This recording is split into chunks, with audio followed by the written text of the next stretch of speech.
Oh, what's going on, Bearded Nation? Your fearless leader here, the Bearded One. Coming to you this morning from just inside the borders of the communist nation of California.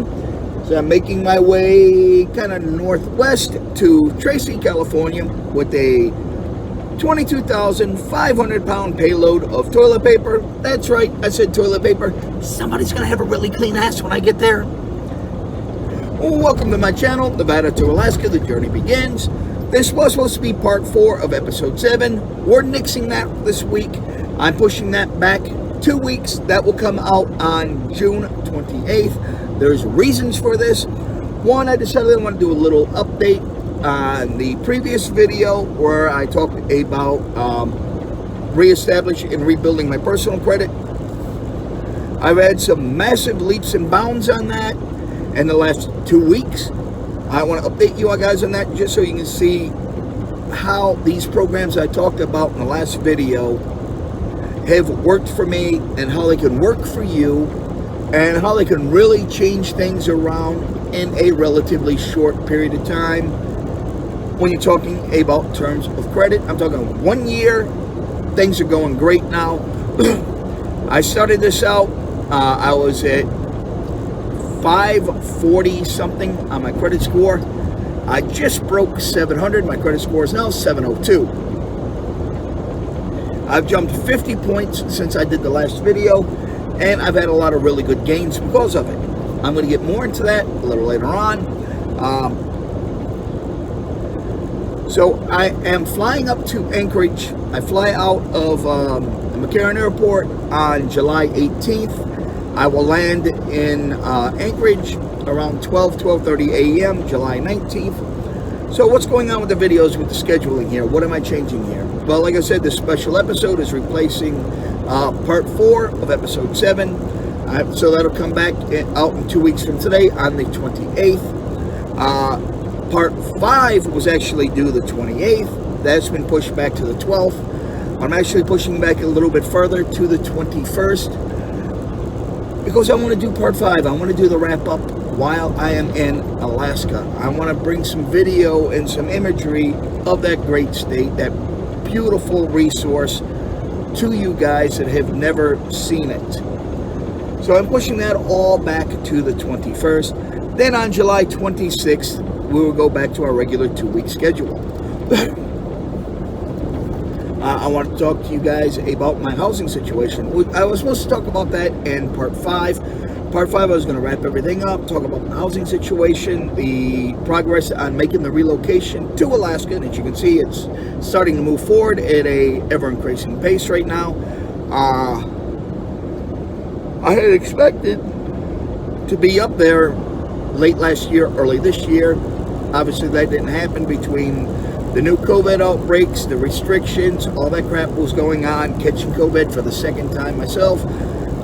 Go back and check out part 2 of this series for more on that. So everything got pushed back and delayed because of COVID. But now I'm starting to creep forward. Now it's starting to move forward. It's gaining momentum. It's gaining speed. We're getting there. In part 5, I was also going to talk about where I stand on my freight brokership. The challenges, I've stumbled and fell. I'm back up, I'm running, things are going at a better clip now.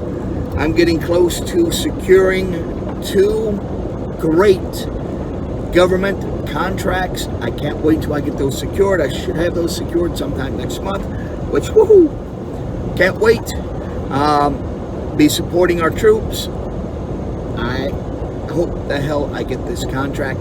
I'm right on the edge of having it now. There's just 2 things right now that are holding me back from getting it, but I will go into that later on. Part of that will be covered in the next video when I talk about building, setting up and establishing a business properly, and building and setting up your business credit, and using Dun & Bradstreet, which is an important key to getting government contracts. If you don't have a good Dun & Bradstreet rating, forget doing any work for the government. This is great work, almost a guaranteed income. It's something you can count on making money from.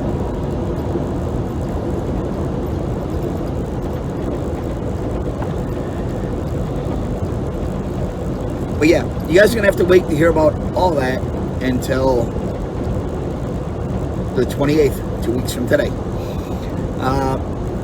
But yeah, on part 5, I'm going to be talking about all that. I'm going to be wrapping everything up. I'm going to go a little bit more in depth about my housing situation. Who knows, I might have pictures of the new house ready for you guys. Yeah, I'm going to talk about all this and more right after this brief introduction.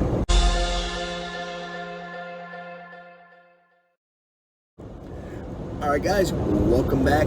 Again, 100%, you have my undying love and admiration for being here. I love you guys fully. I mean, if it wasn't for you guys, I wouldn't have a channel, especially those of you that stuck around through it all, especially on the down times when I haven't been able to get anything out to you guys. Like I said, this video is going to be a short video. I want to give you a break. I mean, last week's video was over 2.5 hours long. Let's face it, it was a movie, not a video. And I don't mean last week, I mean 2 weeks ago. The last video, I should say. Still a little phlegmy, still a little congested from the COVID. Here it is, June 13th today. When you see this, it'll be the 14th. Still a little phlegmy and congested from the COVID that I had all the way back in January and February. They did say it would take a couple of months to get fully over it, and apparently they were right. So, what do I want to talk about? Well, as I said, I want to give you guys a brief little update on what's been going on in the realm of my personal credit. As I said, I talked about a couple programs that I started using a year ago. I talked about them in the last video. I'll leave the links to them will be attached to the affiliate links page that I will be linked to below. Just click on it, take you right to my business website. I will have an affiliates page up there with links to these programs so you guys can check them out and get involved in them yourself. And yes, full disclosure, they are affiliate programs. I do make a couple cents off everybody that goes in to visit the site to check it out, and all that money will go right back into supporting this channel. So what has happened? Well, as I mentioned in the intro, my scores jumped up over 50 points in the last 2 weeks. Now, as you guys know, with Navy Federal Credit Union, I talked about this before, I have a $2,500 secured card. I've had that for a year. It still has not graduated. It's still a secured card. But I went ahead, pulled the trigger last month, and got surprised and was given a $10,000 credit limit on a Go Rewards card. So I now have the In Rewards card and the Go Rewards card with Navy Federal for a total of $12,500 credit limit. My Discover card, I started that out at, I think it was $200 or $250. I've got it up to $500 within a couple months. I was getting ready to put another $500 on it to raise it up to a $1,000 credit limit on my secured card, and it surprised me and graduated while I was out sick, while I had a high utilization on it, and yeah, they surprised me and graduated the card. So I've got an $8,000 credit limit there.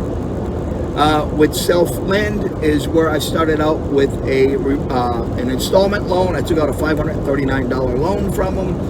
Paid them, I think it was $30 every month until it was paid for. I was paying a little more. I paid $50 a month on it and paid it off early. After 3 on-time payments with them, they allow you to transfer what you've paid into it as security on a secured Visa card. I built that up to a $500 limit. I have that card now, a $500 secured credit card with Self-Lend. So that gives me 2, 3, 4 trade references, 4 vendors, 4 revolving credit lines for a total of $14,000 in available credit. Now, last week, I got an email with a pre-approval offer from Capital One. I said, yeah, why not? Let me give it a shot. It'll probably only be $300 to $500 credit limit. They surprised me with a $10,000 credit limit. Then the other day, I got another pre-approval offer from them. I wish I'd gotten this one first. I probably would have got a higher credit limit on it, but it was a Walmart Rewards MasterCard that I can use anywhere MasterCard's accepted. But I will use primarily at Walmart. Being a truck driver, being out here on the road, That's the primary place most of us shop for our food for the trucks. I have 5% cash back on that when I use the card through Walmart Pay, which the Walmart app is a great thing to have. Sorry guys, I had to turn my engine brake on for a second. The Walmart app's a great thing to have. When you walk into the store, when you see something you want, break out the Walmart app, log on, scan the barcode on the back of that item. You might be surprised to find that the actual price is lower than what's on the shelf, especially on clearance items. They only put the clearance price on there once, but the longer it sits on the shelf, the more the price gets reduced. I've gone up there, I've found, not too long ago, I ended up finding a computer, a all-in-one HP computer. They had it on there on sale. The sale price, the regular price on it was $789. The sale price on it was $599. I ended up getting it for $99 because it was on hidden clearance. If I hadn't scanned it with my barcode, my app, I never would have known what the current actual price was. I bought all of them that they had. They had 4 of them. I bought all 4 of them. Gave one to my daughter and granddaughter and sold the other ones for full value. Sold the other ones for $800 each. That's called retail arbitrage. When you buy something from a store that's on sale and you sell it to somebody else at MSP and you're making a profit on it, that's retail arbitrage. I'll do something on that. I'll do a video on that later on. But if you set up Walmart Pay, where you link your bank account or your credit card or your debit card, whatever, to your Walmart app, when you go in there, that little QR code that pops up on the screen, when you're ready to cash out, you take out your phone, you scan that QR code, it automatically charges your account using the Walmart card. That way, I will get 5% cash back on all my purchases. So, hey, it's worth it. And of course, for the first year, I'd enjoy 5% cash back on all purchases anyways. So that right there was, I was explaining, okay, it's going to be a nothing credit limit because I just got that $10,000 from them. But they surprised me with a $2,500 credit limit. So now from Capital One, I have an additional $12,500 in available credit. The Credit One Platinum card, they look almost like Capital One. I thought it was a Capital One account at first when I started the application process. Before my credit score went up, because being a victim of ID theft, I had to send them copies of my IDs and everything. Just got an email from them the other day. It's all been approved. They gave me a $5,000 credit limit, and just yesterday, Milestone MasterCard gave me a $500 credit limit. Came in as a pre-approval. Called them up, talked to them. I said, okay, fine. They're a credit builder type account where they can charge you up to $100 security deposit. They didn't charge me anything for the security deposit. They guarantee you a $500 credit limit, and starting at 3 months, they start reviewing it to make sure you're using the card properly and responsibly. And starting at 3 months, they can start giving you credit limit increases at their discretion. So that's $500 credit limit I just got right there. So my total credit right now, 2 weeks ago I was at $14,000. It's more than doubled. I now have access to over $30,000 in credit limits. I have 7 revolving credit cards right now at my disposal. I plan on using them responsibly, doing things properly, not constantly running them up, not maxing them out. And if I do carry a high balance, I'm going to make sure it's paid off to at least below 30% of my available credit. You want to keep your utilization 30% or below across each card and across all cards complete. The only thing that's really hurting me on it credit-wise is my score has dipped a little bit because I've opened these new accounts. I've had these new hard inquiries on my credit report. I talked about hard inquiries in the previous video and how that affects your credit report. And it's also reduced the average age of my credit. They take all your cards, divide them by your oldest account, and that tells you how old your credit file is, your credit average. Right now, my credit average is probably 3 months. So that's going to hurt my credit score in the short, but in the long, in the next 2 or 3 months, it's going to bump me back up, and my credit's going to really start to take off now. I also have, they like to see a mix of credit types, revolving credit and installment loans. There's 3 types of installment loans, well technically 4. You got student loans, you have personal loans, you have auto loans, and you have mortgages, or you're buying real estate. Mortgage or real estate loans play heavily on your credit score. Auto loans, moderate. Other loans, not so much. They like to see that you have them and you use them. Well, I have 2 installment loans that I've just paid off this year. I have a total of 3 installment loans running right now. I talked about this one before, Credit Strong, that I just started a couple months ago. Monthly payment on that is $30 a month over 10-year periods for a $2,500 loan. But that loan goes into a CD, a 10-year CD, so I won't see that money for 10 years, provided I pay on time and do everything I'm supposed to do. I've been paying that $50 a week. I will have that paid off in the next couple of months. My dilemma is, do I completely pay it off, or do I pay everything off until the last payment and leave the last payment until the end of the loan? So in 10 years, they'll bill that last $30. Well, it'll be a lot less than that now because I'm paying over on it. That whatever I have left on it for the last payment, they will bill that to my account in 10 years from now, and I'll get that money back plus interest. That's going to give me 10 years worth of credit history. Now, of course, I can pay it all off now, take the money out right away. I mean, I'd have to pay the $2,500 in. Well, it's less than $2,500 now. I'd have to pay it off completely. Then I'll be able to get all my money back. Going to have kind of a little bit of a hurt to my credit profile. It's going to show on my credit report is closed, paid in full, closed. Having closed accounts don't help you that much, except for they keep the age there of your credit file. I just took out a second self-lend account. This one's a 2-year, $750 loan. Payments on that one is like $42 a month. I'm probably going to pay $42 a week, or $50 a week on it rather. Pay it down quickly, except for the last payment. I'm going to leave that dormant.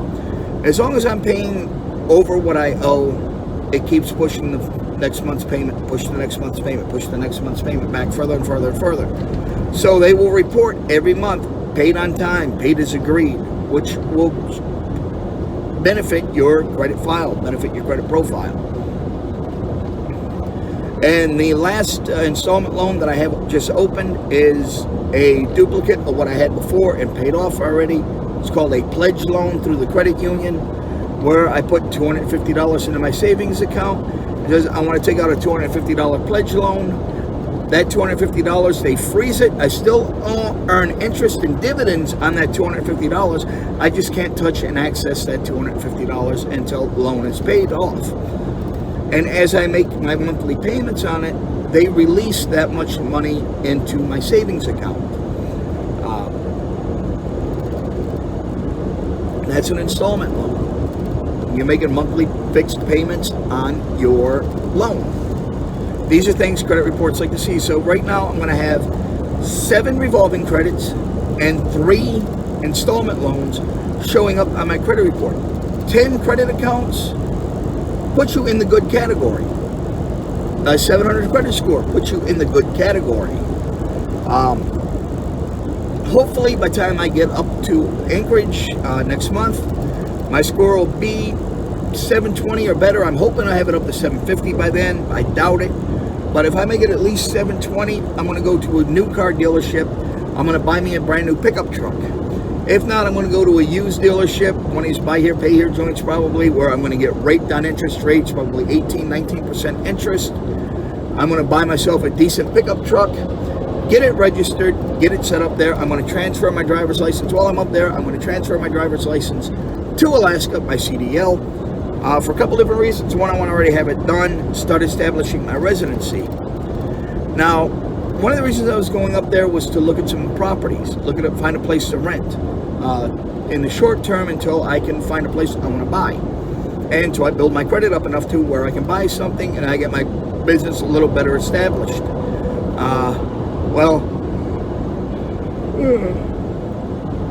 That's already done for me. I got a buddy of mine that's stationed up there. He recommended a couple places to me, and just the other day I wound up electronically signing a lease on a 2-bedroom, 1,250 square foot home. It's 5 years old. Talked to the realtor. She sent me some pictures. So when are you going to be there? I would like to see some video of it if you wouldn't mind. We did a video call, a telecall, where she walked through it. She showed me everything on her phone. I had her check a couple things that I wanted to check, make sure the furnace was working right, make sure the water was running, there was plenty of good water pressure, that the toilet's all flushed right. Had her open up the cabinets and show me underneath the cabinets. I wanted the kitchen cabinets under the sink and the bathroom cabinets, Jack and Jill sinks in the master bedroom, by the way. And in the guest bathroom, I wanted to make sure there were no leaks under the sinks or anything. And she was surprised I was doing that. She said she don't think she's ever had anybody have her go that far. But I want to make sure I'm getting a good property, especially being that in the winter months, it gets sometimes 20 below zero out there in Anchorage, and I want to make sure I don't have any water leaks or water issues.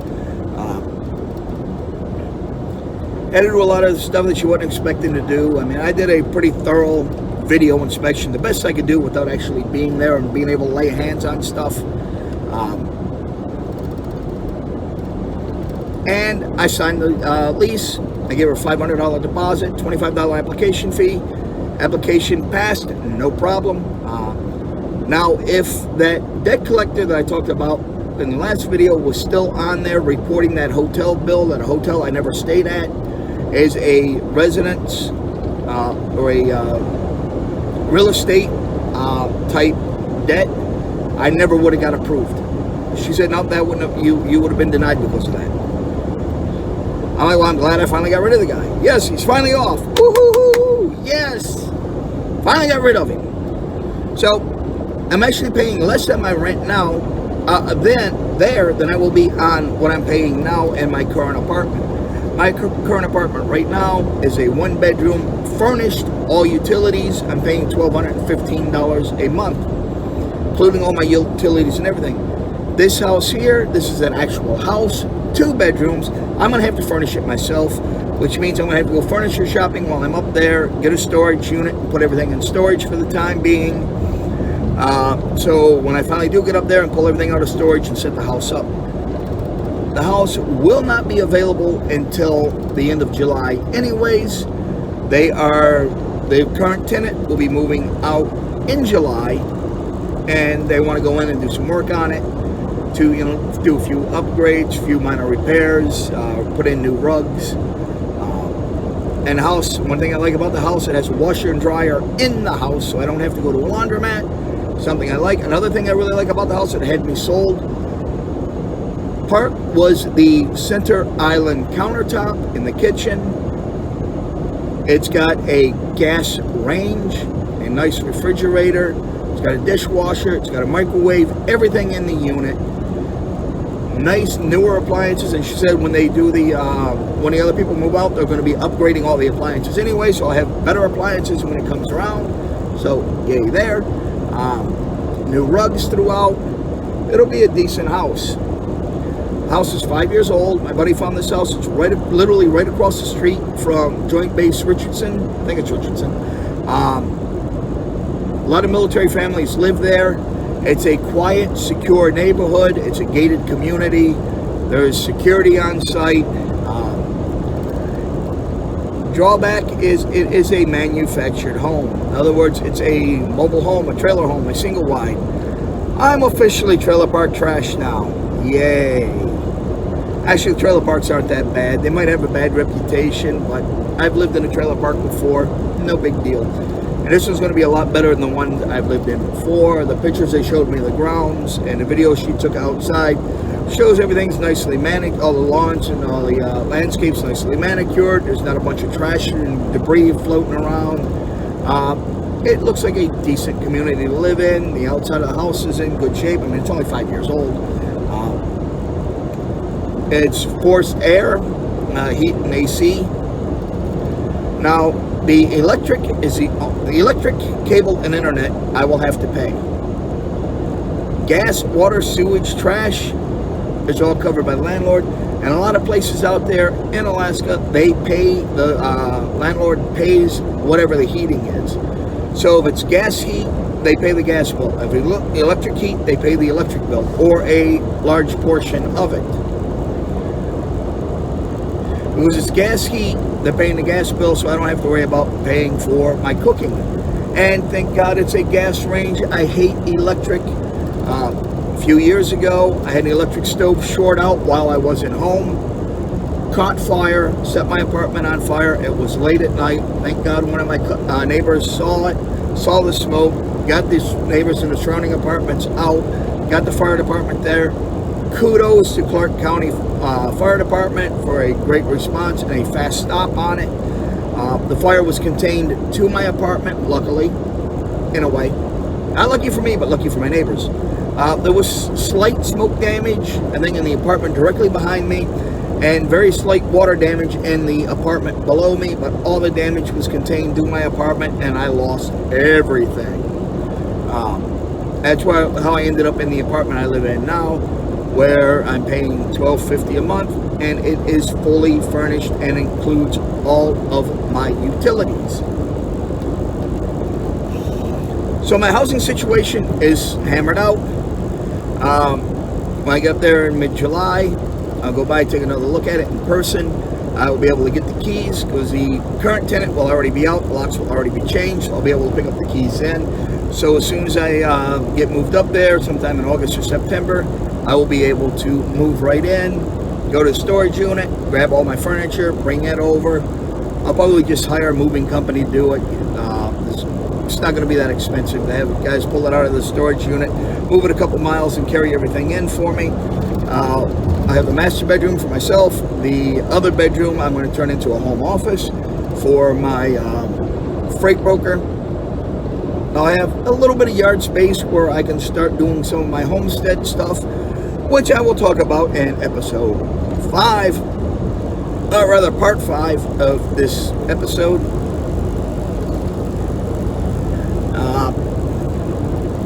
I'm going to go look for a, like I was trying to say, I want to go buy myself a decent pickup truck. My buddy, I can keep it there at his place, or I can just rent a parking space somewhere for a couple months. Now, yes, I'm going to end up paying rent on an apartment. So I gave him $500, signed the lease, gave him a $500 deposit to hold it for me. Now, when it's available, I said it won't be available until the end of July anyway, so I'm saving a little bit of time there and a little bit of money. I'm actually going back to my apartment on July 14th. I'm taking my time off. I'm taking off 2 weeks, July 14th to the 28th. I'm going to go start closing the apartment out on the 14th, 15th. I'm going to have everything packed up and ready to go. On the 18th, I'm flying out to Vegas. I'm flying out to Anchorage. I'll come back on the 25th, the following Sunday. And then I'll take the next 2 days to finish packing everything up, moving everything into storage, close the apartment out completely for the end of July. So when August rolls around, all I'm going to have to pay the house is the remaining $510 or $540 rather for the security deposit, plus a $1,050 for the month's rent, which is still going to be, well, the first payment, because of security deposits, it's not going to be cheaper than what I'm paying now, but the money I'm going to be saving from my apartment, I have an apartment that I'm never at anymore. I go home maybe 3 or 4 days every 2 or 3 months. So all it is like George Carlin said, all a house is a place to keep your stuff while you go out and get more stuff. Or was it Robin Williams that said that? I forget which one of them said it. But yeah, a house is just a place to keep your stuff while you go out and get more stuff. That's basically all my apartment is right now. So I'm putting everything into storage until I'm ready to move it. Or I might just take it all right straight to the my relocation service, which I will get into later on. Who I'm planning on using, though that's still subject to change. I might just get everything loaded up and shipped up there now. It's going to take 2 or 3 weeks for it to make it there. Have them stored up there for me until I can make it up there myself to pick it up. But I'll go all of that more in part 5 while I'm up there and I'm doing the wrap-up. So yeah, that's where we're at right now. So I just want to do a short little update. We're going on, 30 minutes now, so this is a shorter video than I normally do. Like I said, I want to give you guys a break over last video, which was actually the movie. If you guys get anything valuable out of this, if you're finding this entertaining at least, please leave a thumbs up. Don't forget to subscribe and ring that notification bell so you know when I upload new videos.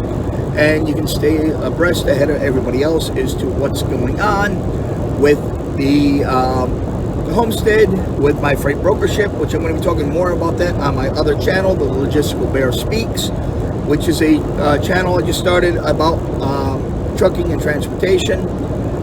So I'm going to end up splitting those off into 2 different channels here eventually, where all my transportation stuff is going to be on that channel, and all my homesteading stuff is going to be on this channel after the move is complete, which is what this channel started out as, The Move. Alright guys, that's it for now. As always, keep it between the ditches, keep the shiny side up, the rubber side down. I'll see you out there in the pasture, and go Army, beat Navy. Ladies and gentlemen, our national anthem.